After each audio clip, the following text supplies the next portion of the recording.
Hey y'all, it is Shawnti Refuge, your master certified mental health coach, your mental health advocate, your author of the best-selling book Quiet is Kept, and your truth teller in healing, journaling, and emotional liberation. So, in this episode of Parenting Myself First, I'm going to talk to the part of you that's ever been made to feel like you were too much. Too emotional, too opinionated, too sensitive, too honest, too you. So let me tell you one thing right now. You were never too much. They were just under equipped. They couldn't handle you. So we're going to unpack this lie and replace it with some truth because you're not too much. So from a psychological perspective, when people label others as being too much, they are often projecting their own emotional discomfort or unhealed wounds. You know this, right? But this is actual factuals. Too much is often a misdiagnosed power.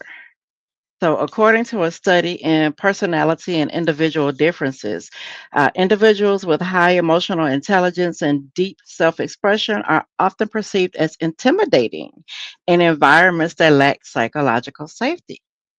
What that means is your sensitivity, your standards, your boundaries, and your vision, they were not the problem. The people around you just weren't ready for that version of you that no longer shrunk. So let me tell you, I used to silence my truth. Used to silence my truth in a lot of different areas in my life, socially, work related, with family. I would soften my voice. I would not announce my wins. I would ignore my needs. And I thought if I just, I didn't consider it shrinking. I just thought that, okay, let me just be a background person in order to make other people comfortable. Maybe thinking that maybe those people would like me or love me. But what I noticed is even when I did dim myself, it wasn't enough. And when I stayed quiet, I was still too much in their eyes. And I realized it was never about me, it was about their inability to sit with their own stuff when someone around them stopped pretending. And I learned this recently that, a lot of people cannot handle the healed version of you because the healed version of you speaks up, says what's on your mind, don't hold anything back, very unapologetic, and they will make it seem like it's a bad thing. That's not a bad thing for you. It might be a bad thing for them because when you are in your healing season and on your healing journey and you are among someone who has not done the work or doesn't care to do the work, they start getting offended and, uh, by your newfound confidence and your newfound voice. And it makes them have to look at themselves. So instead of doing that, looking at themselves, they look at you and say, okay, you're the problem. You're too much. You're doing too much because they don't want to deal with themselves. So, you know, stop performing, stop minimizing, and, if your full self threatens them, that's on them, not you. And same thing for me. I have to tell myself that a lot too. If me showing up as Shanti Refuge, as her full self, is a threat to anybody, that's their problem, not mine. And I'm not going to shrink myself any longer. So I encourage you to do the same thing, and you will see who's really proud of you for your healing. So let's pause and ask, where have you been shrinking to fit? And some of you might not even realize that you've been doing it. So that's why I'm going to ask you these questions to see if you can, reflect. So the first question is, where have you been editing yourself to be more digestible? Is it at work, at church, at home, social circle? What parts of you do you second guess around certain people? Hmm. Like you're right, and you know that you know what you know, but there's always that one person will make you second guess yourself. Think about that. What will life feel like if you stopped asking for permission to be whole? Because you don't need anybody's permission to be whole. Let me just say that. But what would life feel like if you stopped asking for permission to be whole?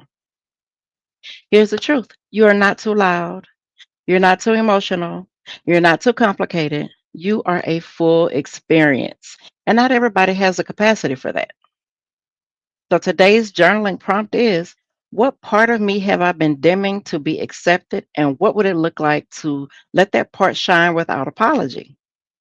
Write it down and don't shrink while you're writing your answer down. You owe no one a smaller version of yourself. Nobody. Nobody. I'm going to say that again. You owe no one a smaller version of yourself. So if you've been made to feel like you're too much for people who never did the work or to hold space for your healing, I've got some resources for you.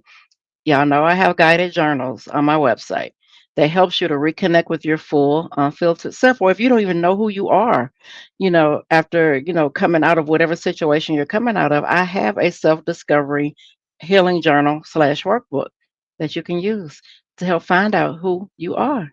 If you are struggling with having estrangement from your children, I offer Mothering in the Dark. It's a weekly support group where nobody is too much and every part of you is welcome.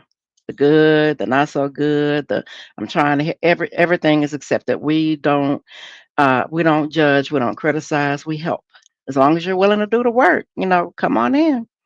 I have a free guided journal on my website for those grieving emotionally unavailable relationships or reclaiming your self-worth.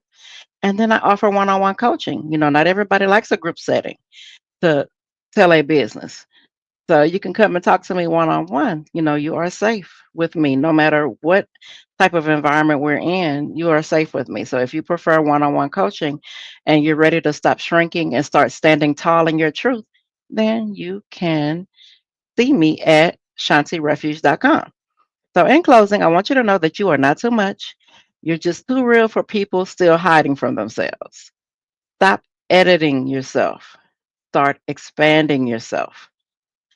Subscribe, drop a comment if you've ever had to shrink to feel safe, and I will see you next time.